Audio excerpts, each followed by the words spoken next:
Chapter 14. The Sixth Sense, the Door to the Temple of Wisdom. The 13th Step Toward Riches. The 13th principle is known as the Sixth Sense, through which infinite intelligence may, and will communicate voluntarily, without any effort from, or demands by, the individual. This principle is the apex of the philosophy. It can be assimilated, understood, and applied only by first mastering the other 12 principles. The sixth sense is that portion of the subconscious mind which has been referred to as the creative imagination. It has also been referred to as the receiving set, through which ideas, plans, and thoughts flash into the mind. The flashes are sometimes called hunches or inspirations. The sixth sense defies description. It cannot be described to a person who has not mastered the other principles of this philosophy, because such a person has no knowledge, and no experience with which the sixth sense may be compared. Understanding of the sixth sense comes only by meditation through mind development from within. The sixth sense probably is the medium of contact between the finite mind of man and infinite intelligence, and for this reason, it is a mixture of both the mental and the spiritual. It is believed to be the point at which the mind of man contacts the universal mind. After you have mastered the principles described in this book, you will be prepared to accept as truth a statement which may, otherwise, be incredible to you. Namely, through the aid of the sixth sense, you will be warned of impending dangers in time to avoid them, and notified of opportunities in time to embrace them. There comes to your aid, and to do your bidding, with the development of the sixth sense, a guardian angel, who will open to you at all times the door to the temple of wisdom. Whether or not this is a statement of truth, you will never know, except by following the instructions described in the pages of this book, or some similar method of procedure. The author is not a believer in, nor an advocate of, miracles, for the reason that he has enough knowledge of nature to understand that nature never deviates from her established laws. Some of her laws are so incomprehensible that they produce what appear to be miracles. The sixth sense comes as near to being a miracle as anything I have ever experienced, and it appears so, only because I do not understand the method by which this principle is operated. This much the author does know, that there is a power, or a first cause, or an intelligence, which permeates every atom of matter, and embraces every unit of energy perceptible to man, that this infinite intelligence converts acorns into oak trees, causes water to flow downhill in response to the law of gravity, follows night with day, and winter with summer, each maintaining its proper place and relationship to the other. This intelligence may, through the principles of this philosophy, be induced to aid in transmuting desires into concrete, or material form. The author has this knowledge, because he has experimented with it and has experienced it. Step by step, through the preceding chapters, you have been led to this, the last principle. If you have mastered each of the preceding principles, you are now prepared to accept, without being skeptical, the stupendous claims made here. If you have not mastered the other principles, you must do so before you may determine, definitely, whether or not the claims made in this chapter are fact or fiction. While I was passing through the age of hero worship, I found myself trying to imitate those whom I most admired. Moreover, I discovered that the element of faith, with which I endeavored to imitate my idols, gave me great capacity to do so quite successfully. I have never entirely divested myself of this habit of hero worship, although I have passed the age commonly given over to such. My experience has taught me that the next best thing to being truly great is to emulate the great, by feeling and action, as nearly as possible. Long before I had ever written a line for publication, or endeavored to deliver a speech in public, I followed the habit of reshaping my own character, by trying to imitate the 9 men whose lives and life works had been most impressive to me. These 9 men were Emerson, Paine, Edison, Darwin, Lincoln, Burbank, Napoleon, Ford, and Carnegie. Every night, over a long period of years, I held an imaginary council meeting with this group whom I called my invisible counselors. The procedure was this. Just before going to sleep at night, I would shut my eyes and see, in my imagination, this group of men seated with me around my council table. Here I had not only an opportunity to sit among those whom I considered to be great, but I actually dominated the group by serving as the chairman. I had a very definite purpose in indulging my imagination through these nightly meetings. My purpose was to rebuild my own character so it would represent a composite of the characters of my imaginary counselors. Realizing, as I did, early in life, that I had to overcome the handicap of birth in an environment of ignorance and superstition, I deliberately assigned myself the task of voluntary rebirth through the method here described. Building character through auto-suggestion. Being an earnest student of psychology, I knew, of course, that all men have become what they are, because of the dominating thoughts and desires. I knew that every deeply seated desire has the effect of causing one to seek outward expression through which that desire may be transmuted into reality. I knew that self-suggestion is a powerful factor in building character, that it is, in fact, the sole principle through which character is builded. With this knowledge of the principles of mind operation, I was fairly well armed with the equipment needed in rebuilding my character. In these imaginary council meetings I called on my cabinet members for the knowledge I wished each to contribute, addressing myself to each member in audible words, as follows. Mr. Emerson, I desire to acquire from you the marvelous understanding of nature which distinguished your life. I ask that you make an impress upon my subconscious mind, of whatever qualities you possessed, which enabled you to understand and adapt yourself to the laws of nature. I ask that you assist me in reaching and drawing upon whatever sources of knowledge are available to this end. Mr. Burbank, I request that you pass on to me the knowledge which enabled you to so harmonize the laws of nature that you caused the cactus to shed its thorns and become an edible food.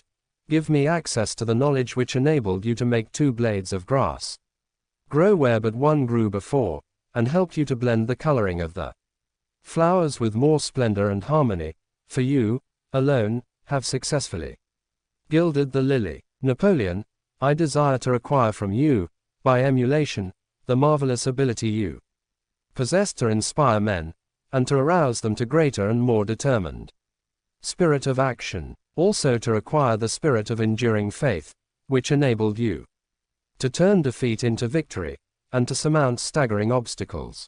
Emperor of fate, king of chance, man of destiny, I salute you. Mr. Paine, I desire to acquire from you the freedom of thought and the courage and clarity with which to express convictions, which so distinguished you. Mr. Darwin, I wish to acquire from you the marvelous patience and ability to study cause and effect, without bias or prejudice, so exemplified by you in the field of natural science. Mr. Lincoln, I desire to build into my own character the keen sense of justice, the untiring spirit of patience, the sense of humor, the human understanding, and the tolerance, which were your distinguishing characteristics. Mr. Carnegie, I am already indebted to you for my choice of a life work, which has brought me great happiness and peace of mind. I wish to acquire a thorough understanding of the principles of organized effort, which you used so effectively in the building of a great industrial enterprise. Mr. Ford, you have been among the most helpful of the men who have supplied much of the material essential to my work.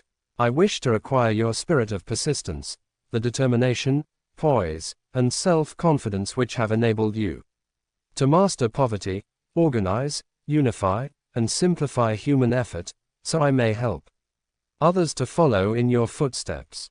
Mr. Edison, I have seated you nearest to me, at my right, because of the personal cooperation you have given me, during my research into the causes of success and failure. I wish to acquire from you the marvelous spirit of faith, with which you have uncovered so many of nature's secrets, the spirit of unremitting toil with which you have so often wrested victory from defeat.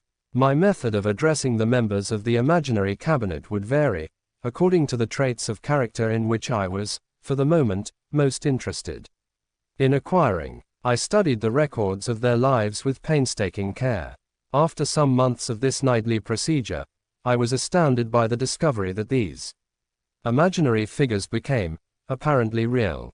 Each of these 9 men developed individual characteristics, which surprised me. For example, Lincoln developed the habit of always being late, then walking around in solemn parade. When he came, he walked very slowly, with his hands clasped behind him, and once in a while, he would stop as he passed, and rest his hand, momentarily, upon my shoulder. He always wore an expression of seriousness upon his face. Rarely did I see him smile. The cares of a sundered nation made him grave. That was not true of the others. Burbank and Paine often indulged in witty repartee which seemed, at times, to shock the other members of the cabinet. One night, Paine suggested that I prepare a lecture on the age of reason, and deliver it from the pulpit of a church which I formerly attended. Many around the table laughed heartily at the suggestion. Not Napoleon. He drew his mouth down at the corners and groaned so loudly that all turned and looked at him with amazement. To him the church was but a pawn of the state, not to be reformed, but to be used as a convenient inciter to mass activity by the people. On one occasion Burbank was late. When he came, he was excited with enthusiasm, and explained that he had been late because of an experiment he was making, through which he hoped to be able to grow apples on any sort of tree. Paine chided him by reminding him that it was an apple which started all the trouble between man and woman. Darwin chuckled heartily as he suggested that Paine should watch out for little serpents when he went into the forest to gather apples, as they had the habit of growing into big snakes. Emerson observed, "No serpents, no apples," and Napoleon remarked, "No apples, no state." Lincoln developed the habit of always being the last one to leave the table after each meeting. On one occasion, he leaned across the end of the table, his arms folded, and remained in that position for many minutes. I made no attempt to disturb him. Finally, he lifted his head slowly, got up and walked to the door, then turned around, came back, and laid his hand on my shoulder and said, "My boy, you will need much courage if you remain steadfast in carrying out your purpose in life. But remember, when difficulties overtake you, the common people have common sense. Adversity will develop it." One evening Edison arrived ahead of all the others. He walked over and seated himself at my left, where Emerson was accustomed to sit, and said, "You are destined to witness the discovery of the secret of life. When the time comes, you will observe that life consists of great swarms of energy, or entities, each as intelligent as human beings think themselves to be. These units of life group together like hives of bees, and remain together until they disintegrate, through lack of harmony. These units have differences of opinion, the same as human beings, and often fight among themselves. These meetings which you are conducting will be very helpful to you. They will bring to your rescue some of the same units of life which served the members of your cabinet during their lives. These units are eternal. They never die. Your own thoughts and desires serve as the magnet which attracts units of life from the great ocean of life out there. Only the friendly units are attracted, the ones which harmonize with the nature of your desires. The other members of the cabinet began to enter the room. Edison got up and slowly walked around to his own seat. Edison was still living when this happened. It impressed me so greatly that I went to see him and told him about the experience. He smiled broadly and said, "Your dream was more a reality than you may imagine it to have been."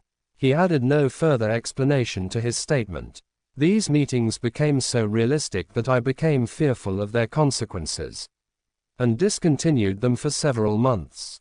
The experiences were so uncanny, I was afraid if I continued them I would lose sight of the fact that the meetings were purely experiences of my imagination. Some 6 months after I had discontinued the practice I was awakened one night, or thought I was, when I saw Lincoln standing at my bedside. He said, "The world will soon need your services. It is about to undergo a period of chaos which will cause men and women to lose faith, and become panic-stricken. Go ahead with your work and complete your philosophy. That is your mission in life. If you neglect it, for any cause whatsoever, you will be reduced to a primal state, and be compelled to retrace the cycles through which you have passed during thousands of years." I was unable to tell, the following morning, whether I had dreamed this, or had actually been awake, and I have never since found out which it was, but I do know that the dream, if it were a dream, was so vivid in my mind the next day that I resumed my meetings the following night. At our next meeting, the members of my cabinet all filed into the room together, and stood at their accustomed places at the council table, while Lincoln raised a glass and said, "Gentlemen, let us drink a toast to a friend who has returned to the fold." After that, I began to add new members to my cabinet, until now it consists of more than 50, among them Christ, Street, Paul, Galileo, Copernicus, Aristotle, Plato, Socrates, Homer, Voltaire, Bruno, Spinoza, Drummond, Kant, Schopenhauer, Newton, Confucius, Albert Hubbard, Bran, Ingersoll, Wilson, and William James. This is the first time that I have had the courage to mention this. Heretofore, I have remained quiet on the subject, because I knew, from my own attitude in connection with such matters, that I would be misunderstood if I described my unusual experience. I have been emboldened now to reduce my experience to the printed page, because I am now less concerned about what they say than I was in the years that have passed. One of the blessings of maturity is that it sometimes brings one greater courage to be truthful, regardless of what those who do not understand may think or say. Lest I be misunderstood, I wish here to state most emphatically that I still regard my cabinet meetings as being purely imaginary, but I feel entitled to suggest that, while the members of my cabinet may be purely fictional, and the meetings existent only in my own imagination, they have led me into glorious paths of adventure, rekindled an appreciation of true greatness, encouraged creative endeavor, and emboldened the expression of honest thought. Somewhere in the cell structure of the brain is located an organ which receives vibrations of thought ordinarily called hunches. So far, science has not discovered where this organ of the sixth sense is located, but this is not important. The fact remains that human beings do receive accurate knowledge through sources other than the physical senses.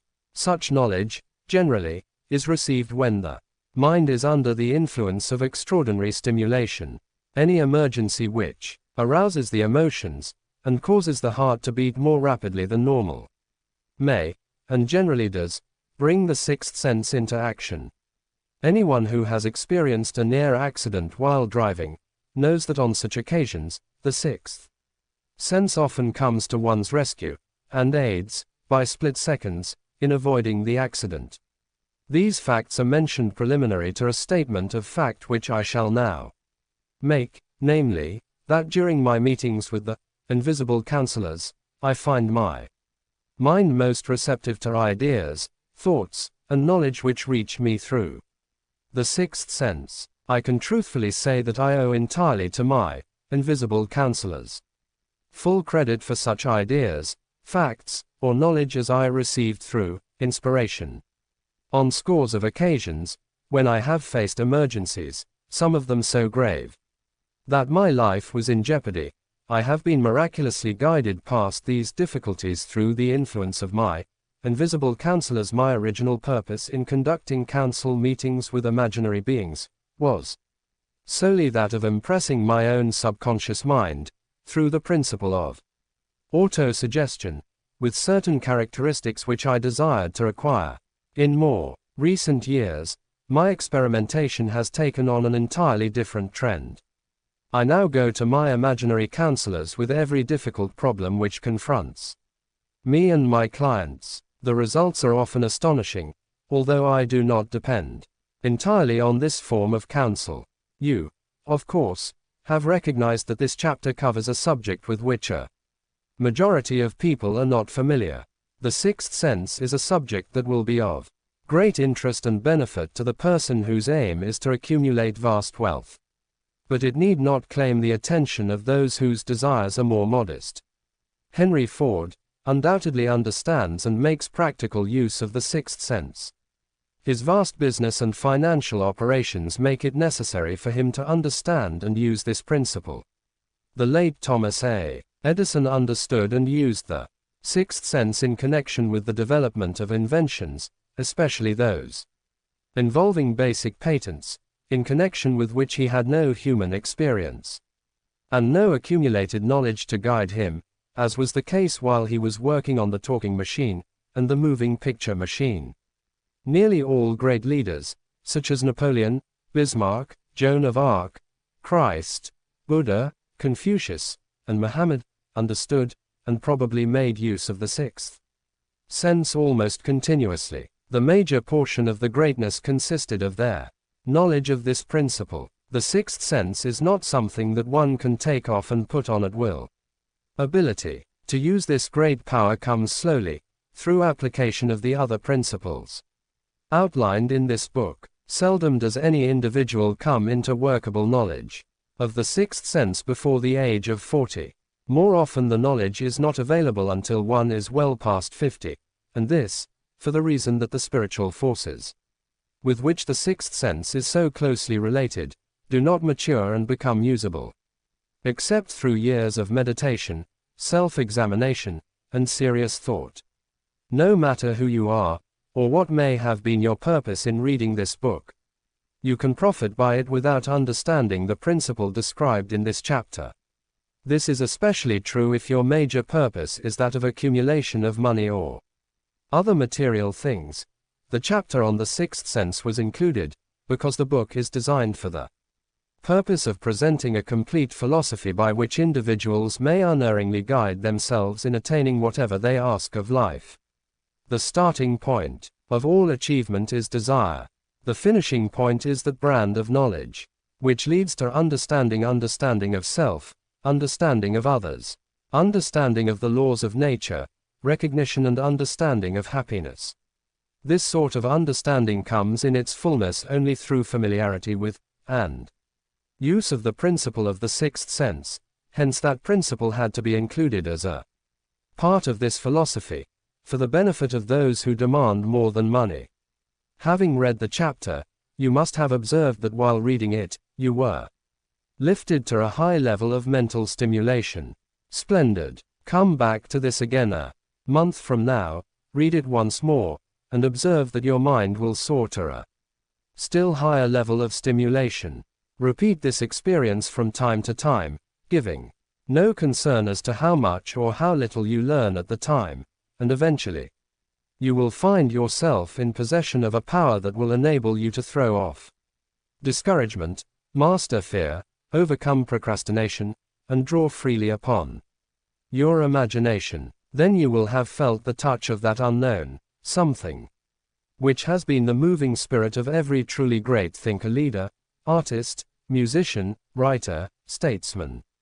Then you will be in position to transmute your desires into their physical or financial counterpart as easily as you may lie down and quit at the first sign of opposition. Faith vs. fear. Previous chapters have described how to develop faith through autosuggestion, desire and the subconscious. The next chapter presents detailed instructions for the mastery of fear. Here will be found a full description of the 6 fears which are the cause of all discouragement: timidity, procrastination, indifference, indecision, and the lack of ambition, self-reliance, initiative, self-control, and enthusiasm. Search yourself carefully as you study these 6 enemies, as they may exist only in your subconscious mind, where their presence will be hard to detect. Remember, too, as you analyze the 6 ghosts of fear, that they are nothing but ghosts because they exist only in one's mind. Remember, also, that ghosts creations of uncontrolled imagination have caused most of the damage people have done to their own minds. Therefore, ghosts can be as dangerous as if they lived and walked on the earth in physical bodies. The ghost of the fear of poverty, which seized the minds of millions of people in 1929, was so real that it caused the worst business depression this country has ever known. Moreover, this particular ghost still frightens some of us out of our wits.